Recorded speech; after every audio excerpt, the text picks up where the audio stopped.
નમસ્કાર દોસ્તો, છેલ્લા 2 દિવસની અંદર આપણે જોયું હશે કે સતત 22 વિડીયો અપલોડ કરી ચૂક્યો છું. આ 22 વિડીયો એ શોર્ટ વિડીયોઝ છે અને એના ઉપર મેં અઢળક કોમેન્ટ્સ જોઈ, ઘણા ઈમેલ્સ પણ મને મળ્યા, તમારી ઘણી ક્વેરી મેં જોઈ.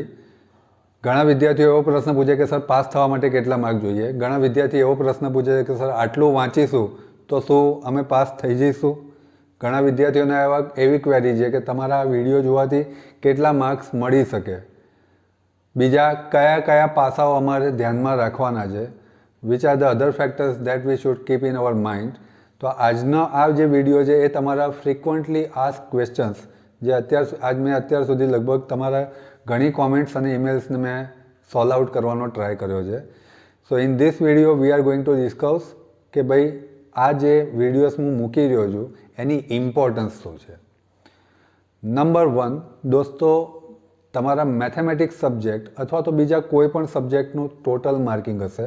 જેમ કે મેથ્સનું માર્કિંગ છે 100 માર્ક્સ, જેમાં 70 માર્ક્સ જીટીયુ લે છે, 30 માર્ક્સ તમારા ઇન્ટરનલ મિડના હોય છે. આની અંદર તમારે ધ્યાન રાખવાનું છે એક્સટર્નલ એક્ઝામિનેશન આપવાની વાત, સાથે સાથે ઇન્ટરનલમાં તમારા કોલેજ લેવલે પણ તમારે બહુ ચોકસાઈપૂર્વક કામ કરવું પડે. આ જે 30 માર્ક્સ છે એમાં તમારું સબમિશન પણ આવી જાય છે. ઘણા વિદ્યાર્થીઓના સબમિશન બાકી રહેતા હોય છે, ઘણા વિદ્યાર્થીઓ ટાઈમસર સબમિશન નથી કરાવી શકતા, એમને ઇન્ટરનલ અથવા તો મિડ લેવલે અથવા તો પ્રેક્ટિકલ લેવલે ઘણી પ્રોબ્લેમનો ફેસ આઉટ કરવો પડે છે. એટલે સૌથી પહેલો મારો જે પોઈન્ટ છે એ છે તમારું સબમિશન. તમારું સબમિશન ટાઈમસર તમારે કરાવવું જોઈએ અને જે તે ટીચર્સની રિક્વાયરમેન્ટ હોય એ રિક્વાયરમેન્ટને ફૂલફિલ કરવાનો તમારે પૂરેપૂરો પ્રયાસ કરવો જોઈએ. નંબર 2, જે વિડીયોઝ મેં મૂક્યા છે એ વિડીયોઝની તમે જોશો તો મેં 3 મેઇન પ્લેલિસ્ટ બનાવેલી છે.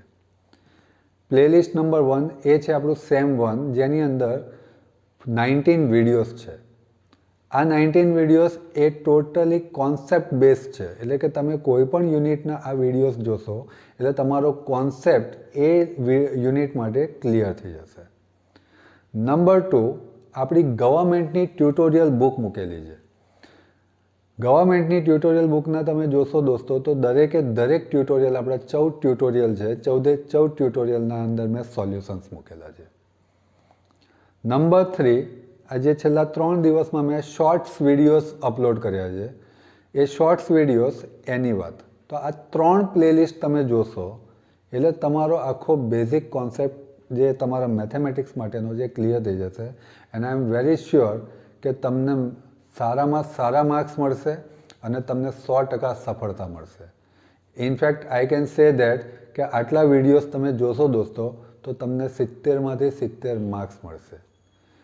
કોન્સેપ્ટ સમજ્યા પછી, ક્લિયરન્સ થયા પછી સૌથી મહત્ત્વની વાત આવે છે જે મારા મોસ્ટ ઓફ ઈમેલ્સની અંદર જે ક્વેરી હતી કે sir how to write paper.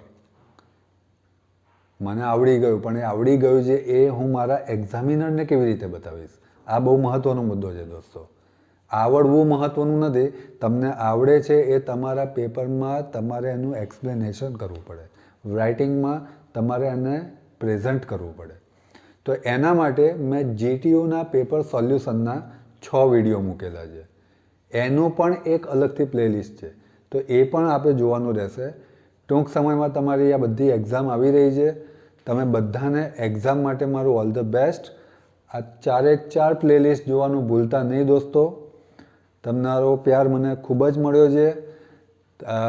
Within 3 months મારા 2.5,000 સબસ્ક્રાઈબરથી 3.4,000 સબસ્ક્રાઈબર થઈ ગયા છે અને હજુ તમારો આ પ્યાર મળતો રહેશે એવી મને તમારા બધાથી અપેક્ષા છે. હું ચાહું છું કે આ વિડીયોને તમારા મેક્સિમમ ગ્રુપમાં શેર કરો દોસ્તો. મારા ચેનલને સબસ્ક્રાઈબ કરો અને કોઈ પણ જરૂરિયાતમંદ સુધી આ વિડીયો પહોંચે એનો તમે દિલથી પ્રયાસ કરજો, કારણ કે તમારું એક શેર કોઈકના માટે મોટી હેલ્પ બની શકે છે. Thank you very much. Thanks a lot.